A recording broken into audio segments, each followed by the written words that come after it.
tudo bem com vocês?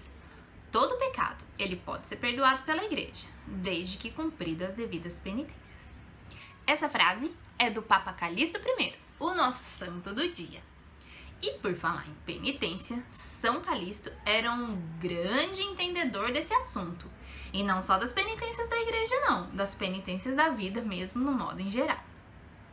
São Calixto nasceu num bairro muito pobre e ele era escravo. Dá pra imaginar o tanto que ele sofreu, né? O tanto de penitência que ele já não deve ter suportado. E aí, quando ele se tornou liberto, ele se tornou um homem livre, achando que as coisas começariam a melhorar, não melhoraram. Ele começou a trabalhar para um comerciante lá da época, perto da cidade dele, só que deu tudo errado. Deu. Pensa só, gente. Ele causou um prejuízo enorme para o patrão dele. Tanto que ele foi condenado a pagar para o patrão todo o prejuízo que ele causou. Mas, ao invés de pagar, de dar um jeito, São Calixto fugiu. E aí, fugindo, já dá para imaginar, né? Que tendo sido capturado, ele foi submetido a uma pena muito mais rigorosa.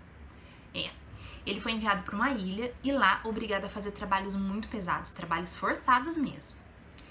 Só que Deus não faz as coisas à toa, né, gente? Isso a gente já sabe, né? Deus faz tudo com um propósito. Foi nessa prisão que São Calixto se converteu. E como isso aconteceu, Sassá? Nessa mesma prisão, tinham diversos cristãos que tinham sido presos por defender a sua fé, por defender Cristo. E aí São Calixto olhava aquelas pessoas sendo humilhadas, torturadas, sofrendo muito e permanecendo muito firmes na fé e na defesa de Cristo. Aquilo tocou ele de uma maneira tão profunda que ele também se converteu. E aí depois de um tempo, quando ele recebeu a liberdade junto com esses outros cristãos, começou uma nova etapa da vida de São Calixto. Ele até se tornou diácono. Pois é. E o Papa da época, o Papa Zeferino, gostava tanto dele que convidou ele para ser diácono na mesma região que o Papa trabalhava. E aí, diferente daquela época, daquele começo meio tumultuado da vida de São Calixto, né, que ele causou aqueles prejuízos, o Papa deu diversas missões, diversas tarefas para ele e ele cumpriu tudo muito bem, com muita excelência. E aí, justamente por esse destaque, né, por essa responsabilidade toda de São Calixto, que ele foi nomeado para cuidar dos cemitérios. Só que não eram qualquer cemitério, não. Eram as chamadas catacumbas, que são, na verdade, cemitérios subterrâneos que ficam, porque eles ainda existem, na Via Ápia, em Roma. E essas catacumbas, elas tiveram uma importância, assim, muito grande na vida dos cristãos. Porque, além deles enterrarem as pessoas ali, esse lugar também servia para os cristãos que eram perseguidos realizarem as suas celebrações escondidos, né? E aí São Calixto cuidou muito bem dessas catacumbas, sabe? Ele reformou, cuidou, tanto que hoje, se um dia vocês forem em Roma e forem visitar a Via Ápia, vocês vão ver lá, Catacumbas de São Calixto. Ainda hoje é possível visitar esse lugar que é tão importante para a nossa história. E aí, voltando ali naquela época, São Calixto mandou construir uma capela chamada Cripta dos Papas, que hoje, mais ou menos, deve ter enterrado lá 46 papas e mais de 200 mil mártires, que foram cristãos perseguidos daquela época. Muita gente, né? E aí, o Papa da época morreu. E adivinha quem foi eleito Papa no lugar? São Calixto.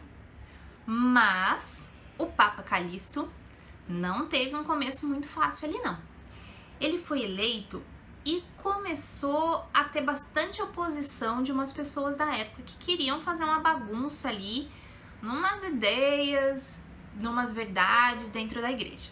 Por exemplo, o Hipólito. O Hipólito era um grande teólogo, só que ele não concordava com essa ideia de perdão, nessa ideia de reconciliação, misericórdia. Ele achava que alguns pecados jamais poderiam ser perdoados. Então ele tinha uma outra ideia da Santíssima Trindade que é absurda, assim, que não funciona, né? E aí, por causa disso, ele deu bastante trabalho para o Papa Calixto. Mas ele se manteve firme na fé, sustentando aquela frasezinha que eu falei no comecinho para vocês. que todo pecado ele pode ser perdoado pela igreja, desde que as pessoas cumpram as suas penitências. Então ele começou a perdoar as pessoas que faziam assassinato, as pessoas que cometiam traição, todas aquelas coisas, sabe? E aí, ele acabou se tornando também vítima da perseguição, porque por mais forte que ele fosse, né, tinha a oposição. Então, assim, ele foi espancado, quase morto, ele foi jogado num poço, assim, ficou muito mal. E nesse local em que essas coisas aconteceram, hoje tem uma igreja que se chama Santa Maria. E nessa mesma igreja estão guardados os restos mortais do Papa São Calixto I. Ele não morreu nessa oportunidade. A história conta pra gente que ele morreu depois, mais pra frente, também vítima de perseguição. Mas ele deixou um grande legado pra nós e uma grande marca concreta na nossa história, que são as catacumbas. Então, que nós tenhamos essa fé que São Calixto teve, essa firmeza de defender a nossa fé e defender Cristo. São Calixto, rogai por nós.